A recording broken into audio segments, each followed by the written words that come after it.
The prairie's in full bloom, and isn't it gorgeous? Monarda, Culver's root, I can almost hear the pollinators out there. This is where we live, flatlanders and prairie people. Hello.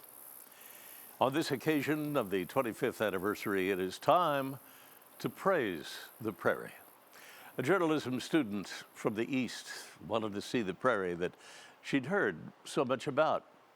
The car stopped and she said, "Is this it? There's nothing out there." In 1841, a traveler named Steele, upon seeing it for the first time, wrote of whole acres of blossoms, as if a rainbow had fallen upon the ground. Laura Ingalls Wilder wrote about playing outside the little house on the prairie in the tunnels of grass made by rabbits in the tall grass. Another observer from 1833, the prairie reached across Illinois all the way from Chicago to the Mississippi River without a rise. This made it the flattest state of the nation and also the biggest prairie. The French were the first Europeans to see it. They didn't even have a word for it, so they thought of meadow without trees. We'll call it prairie. It took us 180 years to destroy it. 21 million acres of prairie, tallgrass prairie. We plowed it, we let it blow away, poisoned it with pesticides, herbicides, and 150 pounds of ammonium nitrate fertilizer for every acre of corn that only the cows could eat. And then, 25 years ago, the government did something amazing. In the boldest act possible of turning swords into plowshares, it gave the land that was once a U.S. Army ammunition plant to conservation. An act that said, go forth and restore the prairie with a gift of 18,500 acres. But having restored my own prairie of 10 acres, you might as well have said, go build the pyramids and make sure you finish before I die. It takes generations and very hard work. But that's where a new spirit showed up. Volunteers from the Youth Conservation Corps and community groups started before dawn to remove invasives by hand.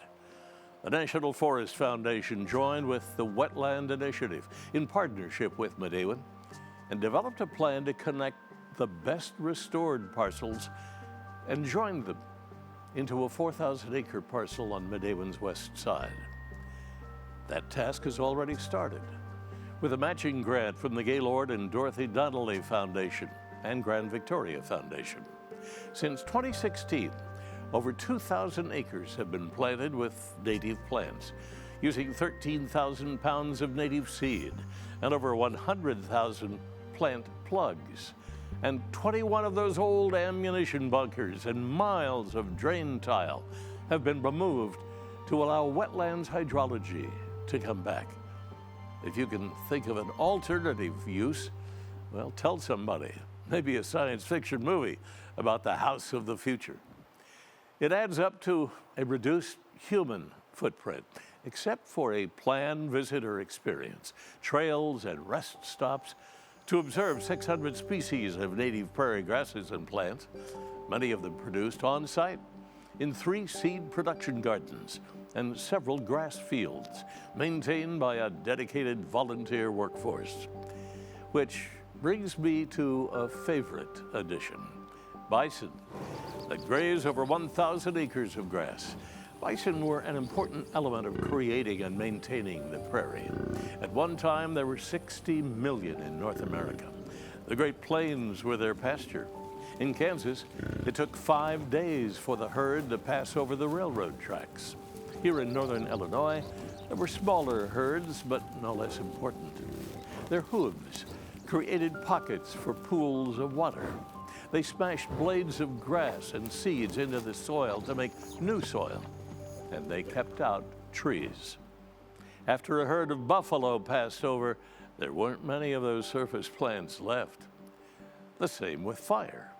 Started at first by lightning, and then by Indians to attract the buffalo to the chemicals left behind in the ash.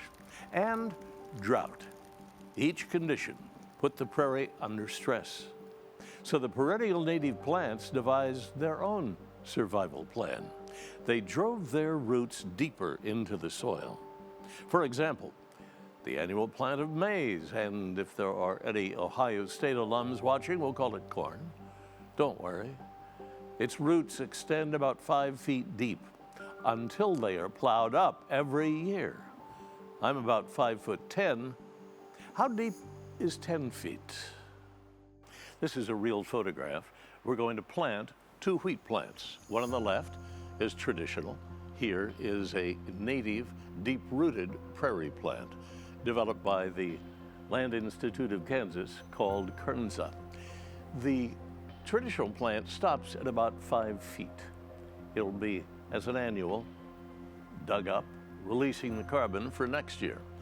But the native plant is no-till, and it just keeps going and going and going. The roots create a mat of filaments and hyphae that go for 300 miles down in the subterranean world to support organisms that are so tiny they can fit 1 billion in the palm of your hand. And guess what? They all eat carbon.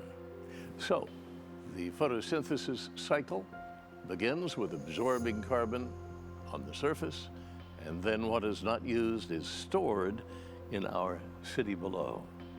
Why not let the earth help us in our fight against climate change?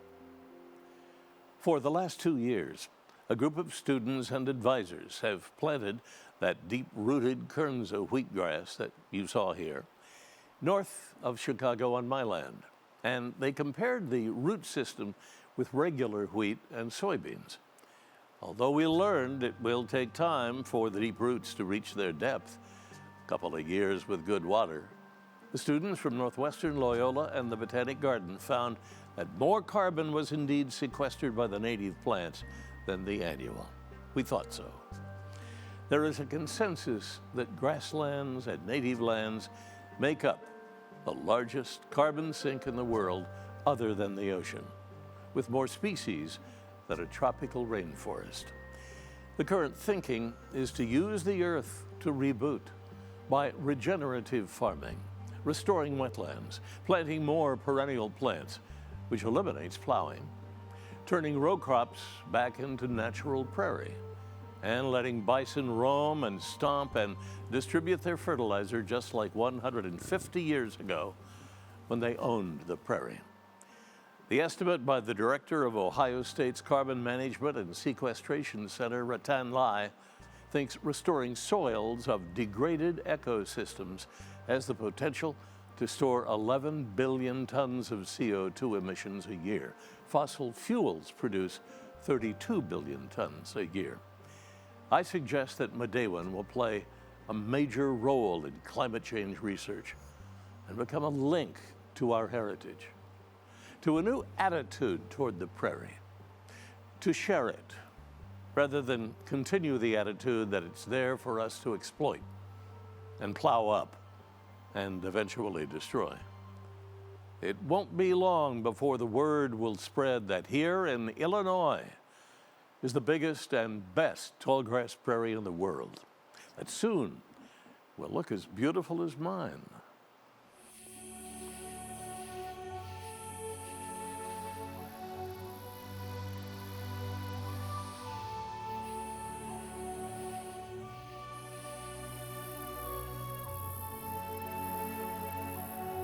The prairie is a pittance compared with Midewin.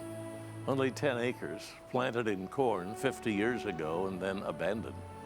We started restoring it 20 years ago, first by removing the invasives, buckthorn and a small grove of hawthorns. And then we burned it once a year, just like the Indians. And that's it.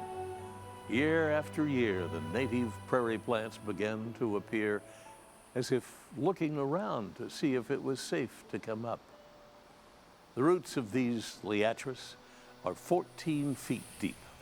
Compass plant is 15 feet. Big blue stem, the same. Switchgrass, coreopsis, snake root. The gang's all here. We haven't planted a thing. It's like turning on a switch. The native plants were there all along. Like brigadoon, deep within the earth. It's their time and ours, at our greatest need, to save the planet. In addition to reducing fossil fuels, let's let the earth help us. So the next time your friend from New York wants to see the prairie and then says, "Those weeds, that's all?" give him a wink and then say, "Yeah, you should have been here in the summer." Happy birthday, Midewin.